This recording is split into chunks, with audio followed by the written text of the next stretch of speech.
Healing isn't just something that we do when we're broken.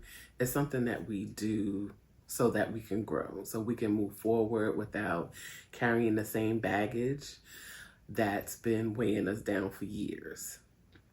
Personally, I used to think that, just keep going and dealing with the pain, everything would be okay.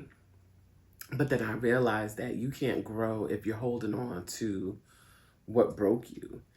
And I hate to say what broke you because that just sounds so like damaging. Um, and sometimes let's just keep it real. Sometimes it is damaging, damaging to your soul, damaging to your mental. Um, but those are also experiences that sometimes make us who we are and also helps us grow. But you can't step into your next season if you're still stuck in the past.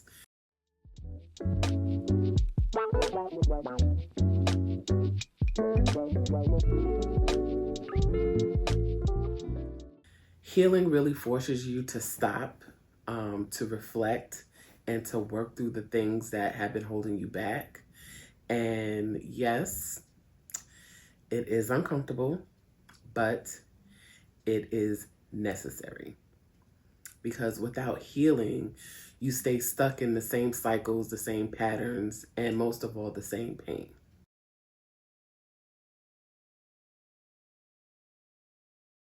Being emotionally strong doesn't mean you'll never feel pain, sadness, or fear. It just means you have the ability to navigate those emotions and process them in a healthy way and not to let them control your actions or your mindset. That's growth. Emotional strength is about resilience, self awareness, and the ability to handle life changes without breaking down completely. It's not about avoiding emotions, it's about feeling them, understanding them, and managing them effectively. So, I want to share some examples of emotional strength. Facing rejection without losing self worth. This is something that I can really relate to. So let's say you applied for a job or promotion, you got rejected. Instead of internalizing it as failure, that you're not good enough, just acknowledge that disappointment, and keep applying it. Don't let that one setback define you. And that's something that I did, and I realized it, and I was like, okay, we have to fix this. What is this? And I was internalizing it. But going through therapy and, like I said, feeling it to heal it. I think that is just so important that you feel it so you know what that is and you can give it words and you can see the patterns, how it shows up in your life, and you can really heal from it and take steps to change um, the way you move in. Setting boundaries without guilt. Let's say, for example, a friend or family member is just always draining your energy or just very negative, always maybe asking for something. Instead of always saying yes out of obligation, say no and set a boundary without feeling guilty or over explaining. Holding yourself accountable instead of blaming others. If you recognize toxic patterns in yourself, whether it's being a people pleaser or overextending yourself, making poor decisions, instead of blaming others, take ownership of your healing and your growth. Stay true to yourself despite outside pressure. So let's say you want to start a new business or, just take a leap of faith and do something different, but the people around you don't really support that decision. Instead of letting their doubts shake your confidence, trust yourself and your vision, and don't let fear of judgment keep you stuck.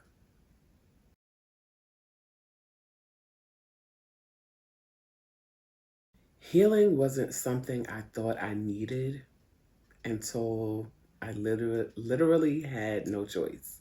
My breaking point came when my mind and my body started bringing down on me. I was exhausted mentally, physically, emotionally, but I just kept pushing forward, trying to ignore it. But deep down, I also wanted to feel better. And I was still being everything to everyone, and it left me drained. I was depleted, and I needed to really put in the time to heal. I think the hardest part of healing is facing your emotions. Facing your emotions is hard. I didn't want to sit with my sadness and my disappointment and my fear. And it was easy to just stay busy, to keep going and tell myself I'm fine. But I really wasn't fine. You know, I struggled the most with sadness and fear. Sadness because I was tired of feeling bad, but then tired of trying. And fear because I didn't know what was next for me. And what I learned is that you can't heal what you refuse to feel. If you're like me and you're avoiding the feelings, try facing them by writing down in your journal, allowing yourself to cry. I think that's such a release. And sometimes people look at crying as such a negative thing, that you're being weak. But let me tell you, through this process, I had some of the ugliest cries. And those are the types when, like, when you're a kid and you get hurt and you hurt to your soul and you have that, like, cry. I had some of those cries. And you know what? After I released it, it was just like things I was just letting go and shedding, and I felt lighter. So don't be afraid to feel and to cry, because that's your release. That's how you release everything that you've been holding on to. So just let it go.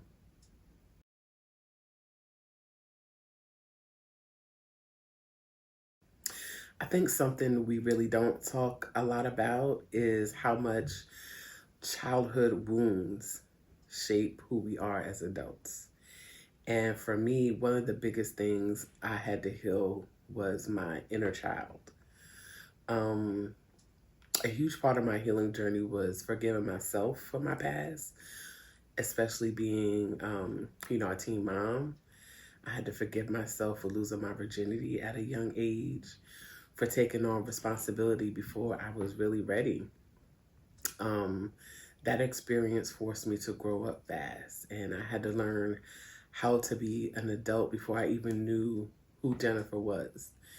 And because of that, I became a perfectionist and an overachiever. I felt like I had to constantly prove myself because I was labeled a statistic. I had to show the world, not even the world, but myself, that I was more than just that. And in doing so, I put so much pressure on myself. Excuse me. And one of the most powerful moments in my healing journey was, I went and had a quantum intuitive reading and healing session with, Blessed by Jay, Jonilla. I believe that's how you pronounce her name. But she told me something that I really already felt deep inside, was that I really needed to heal that little girl within. And that experience was just so deep and so eye-opening. If you have the opportunity to have one of these readings done, I really recommend it, because I think this will really help you in your healing journey. It'll give you some direction. Like after our session, she told me, some things that would help me with my healing, with healing the little girl within. And then she also gave me some different frequencies to listen to, which have been really, really helpful. Um, it was such an amazing experience. And even if you're in the Hampton Roads area, because she is located in Hampton, I can put the information below. And I really, really hope that you do check her out and have your own reading done, because it was just amazing. I mean, I can't even put into words how amazing it was, but I'm so glad that I did it. And I believe if you do it, you will be glad that you did it as well. But that experience really confirmed, like I said, what I already knew, that my inner child needed that healing, the love, the validation. And healing does require action. It's not just about thinking positive. Oh, it's all gonna work out. Yeah, we hope and pray that things work out. It don't always work out the way that we want it to, but it works out. But for me, these things change everything. You know, the therapy, the healing session, the journaling, setting boundaries, and self-awareness. Um, Therapy helped me unpack my emotions that I didn't even realize I was holding on to. I've always loved to journal, but with this healing process, journaling gave me a safe space to release my thoughts and to also track my process. And boundaries, this is something that was new. It allowed me to stop overextending myself and to reclaim my time. And from a self awareness point of view, it helped me realize my triggers and to break old bad patterns. And, you know, if you're in therapy or you're thinking about starting, know that it doesn't mean you're broken. It just means you're strong enough to do the inner work. And that's something to be proud of. It's not something to look upon as something negative.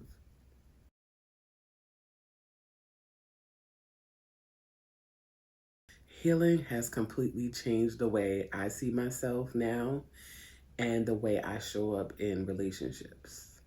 Now I think about myself first, and while that may sound selfish, it's not, because when I prioritize my well being, I get to show up as my best self for others. Setting boundaries, protecting my peace, and choosing myself doesn't mean I don't care about others. It just means I've learned to care about myself just as much. And I think that's really important. I ask myself, okay, am I overextending? Am I breaking my own boundaries that I set? And if the answer is yes, I adjust. And let me tell you, fear has left the building. I trust myself now more than I ever have. I no longer second guess my decisions or feel like I need to prove myself or prove my worth to anyone. And that is healing. That is progress, because I did the work and I felt it. I felt it all so that I can heal and be a better person.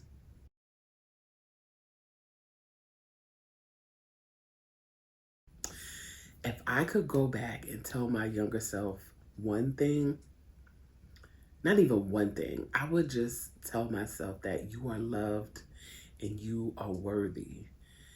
That no matter what anyone says, no matter what mistakes you've made, you are enough exactly as you are. And if you're watching and nobody has told you today that you are loved and you are worthy, you are. And your healing is happening. So please keep going. If you've been following along with me, then you know I always want to hear from you. So share with me in the comments one thing you wish you could tell your younger self. Thank you again for tuning in to another Becoming Her episode. Next week is the final part 4, where we will talk about stepping into the best version of yourself. So make sure you subscribe, turn on those notifications so you don't miss the next episode. And remember, you are healing, you are growing. So keep going.